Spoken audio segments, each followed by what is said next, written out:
Welcome to this revision guide, which is for the AQA Reading Paper Non-Fiction Higher Tier, focusing particularly on question 2. That question 2 is the question which asks you to explain how the image, the headline or the subtitles of a piece of writing link to the text of that writing. So I'm going to give you a few key points to remember. I'm going to show you a good example of an answer and explain how you can write this answer for yourself. A few key points to remember first of all. This question is worth 8 marks. That means if you use my time to mark formula, which I explain in another video, that's around 15 minutes including your reading and preparation time. You've got to remember to answer the question. It sounds really simple, but one of the biggest mistakes people make is writing about, for example, the subheadings when the question hasn't asked about them. So you've got to write about the things that are asked in the question. You've got to remember that you need to be making around 3 points in order to access the 8 marks. And finally, you've got to remember that you must include quotations from the text. It's not enough simply to quote the title, you must include quotations from the body of the text that link to that title.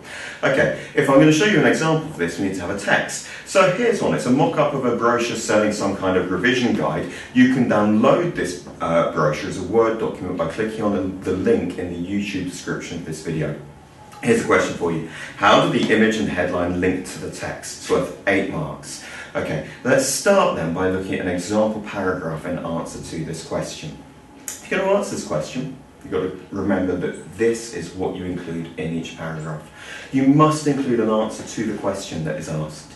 You must then either describe the picture, if you're writing about the picture, or quote the headline or subtitle. Then you've got to explain how that feature, so the picture or the headline or the subtitle, would make the reader feel.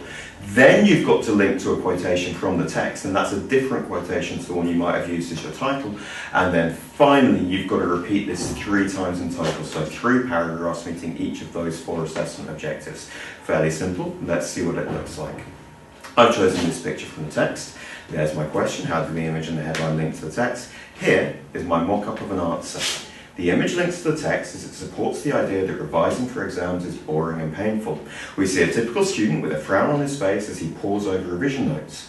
The room is bland and empty, and it is clear that he is struggling. This would make the readers empathise with those who are struggling to cram in information before their exams. It also anchors the idea in the text that revision is a laborious, lengthy and lethargic activity. Okay, let's break this down and see where we met the assessment objectives. I've started by answering the question right here. So how do the image and the headline link to the text? The image links to the text. It supports the idea that revising for exams is boring and painful. Notice also that I've included that word image, so it's clear that my first point, this one, is going to be about the image, not the headline. Next, I've described that image in detail. I've got a couple of sentences here. The more detail you can get in, the better. Then I've moved on to how the reader would respond to that, how that would make the reader feel. So we've got this point about empathy here in purple.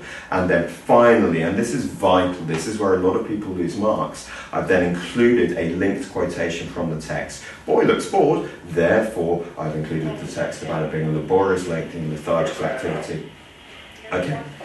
4-part answer, all I then have to do is repeat this a couple of times. But it's really important to remember that if this is about the image, hence the detailed description. If my point is about the headline or the subtitle, all I'm going to do here is quote the headline or the subheading. I don't need to describe it, I don't need to explain where on the page it is, I've just got to quote it, explain its impact on the reader, link to a quotation from the wider text. Really straightforward. So, key points to remember. Number 1. When you're writing about headlines or subheadings, just quote them, don't describe them. Number 2, if the question doesn't ask about subheadings, don't write about them.